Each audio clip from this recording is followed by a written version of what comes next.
Please be seated.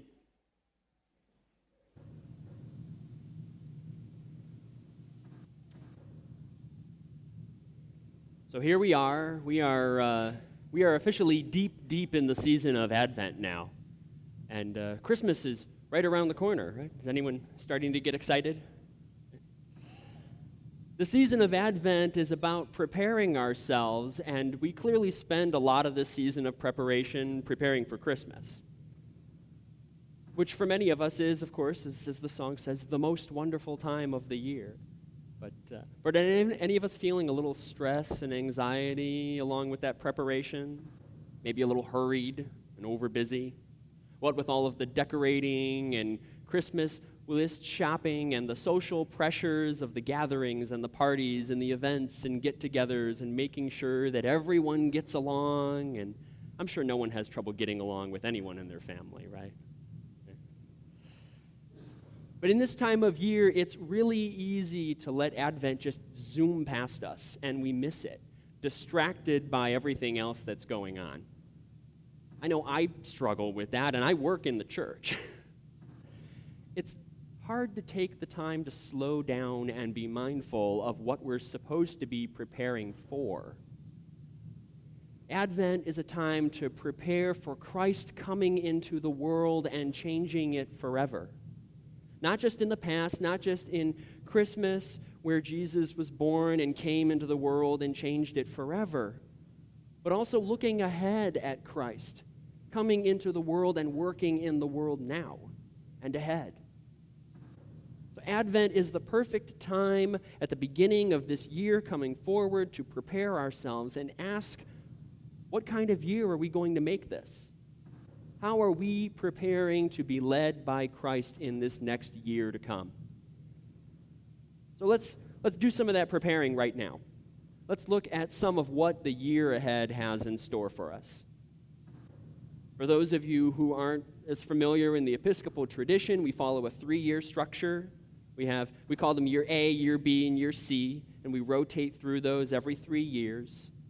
And each of these years focuses on a different one of the synoptic Gospels.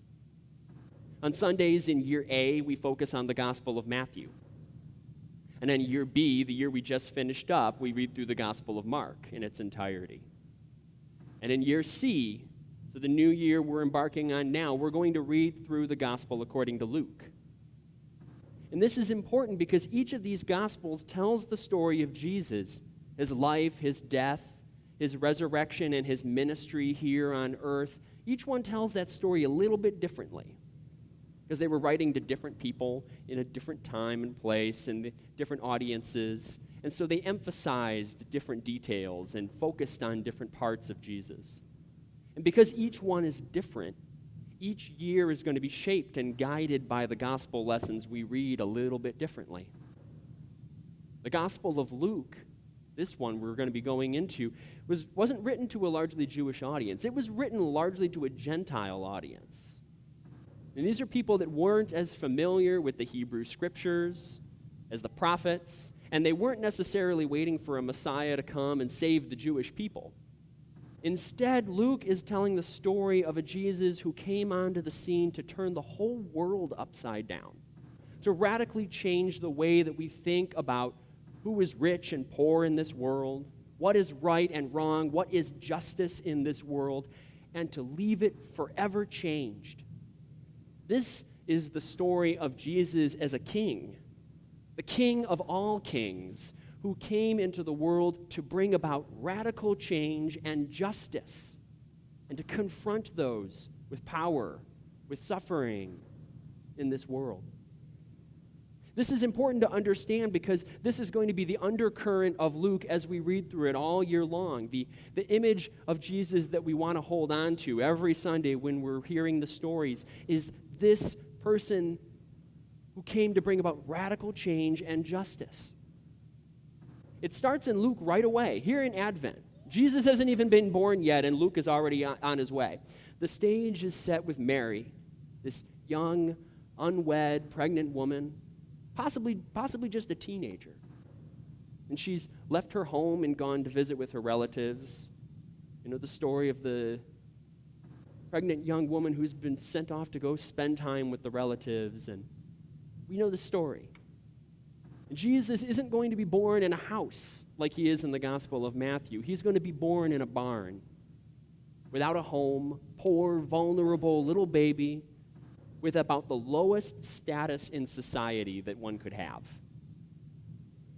And Luke is going to juxtapose this with not just Herod, not just the king over the Jews, but with Emperor Augustus himself, the ruler over the entire Roman Empire, the man who had all the power and could fashion himself a god among men. And Luke instead is going to point to this baby. He's going to point down to this baby and say, this baby is going to be our greatest king, our greatest leader ever, and he's the one we should be following instead. Luke has raised the stakes in this story. It's not just about the Jews, it's about all of us. It's not just about this town, it's about everywhere. Luke is talking about a movement for everyone. And as a baby, Matthew depicts Jesus as being visited by kings and by wise men. But in the Gospel of Luke, it's just some common, ordinary shepherds who come and visit and recognize Jesus for who he is.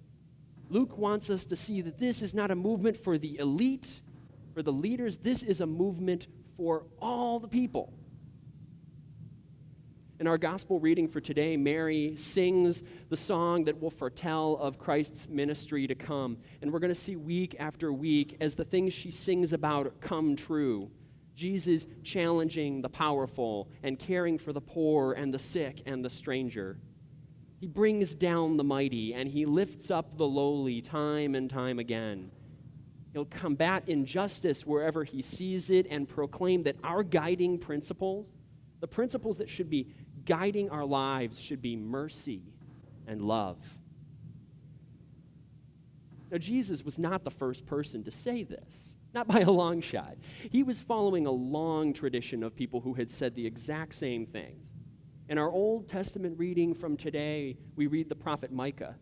And Micah, he was one of those people. Hundreds of years before Jesus, Micah was this poor, rural nobody who came into the cities from the wilderness, and he pointed up and he confronted the powerful Jewish rulers. He confronted them with their injustice for not taking care of the poor, the children, the widows, the stranger at their door.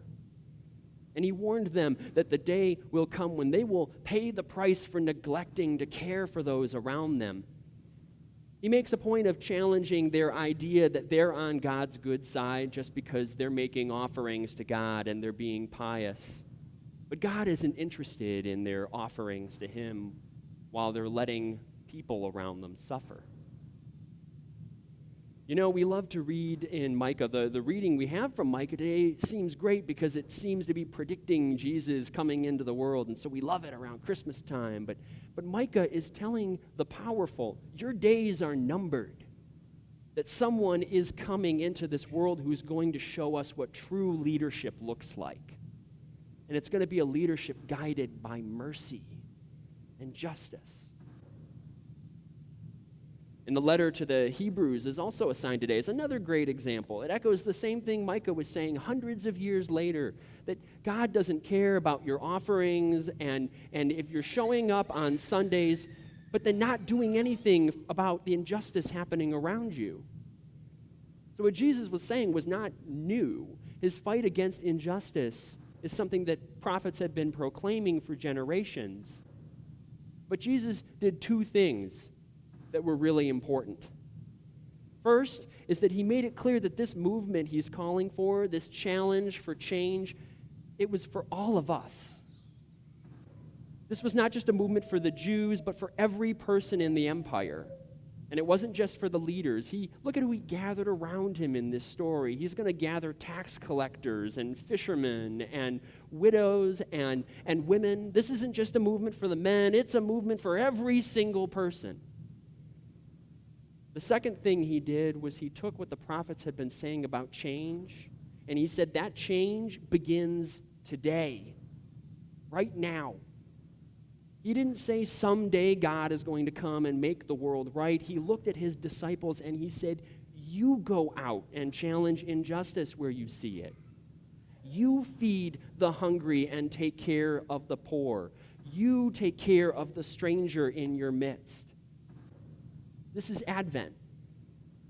This is a time to prepare. And the gospel this year is going to call for us to prepare for radical change ahead. So let's prepare. Each of us has the power to do something to make this world a more just place. And what I would love, what I want is this. Each of us to go home and think about this. Sit around the table and talk to your family. Talk to your friends. Pray over it with yourself. What am I going to do in this year ahead to make this world a better place? What's one concrete, objective action I can undertake this year so that when we're all back here a year from now, next December, we can look back and we can say, this world is a more just place.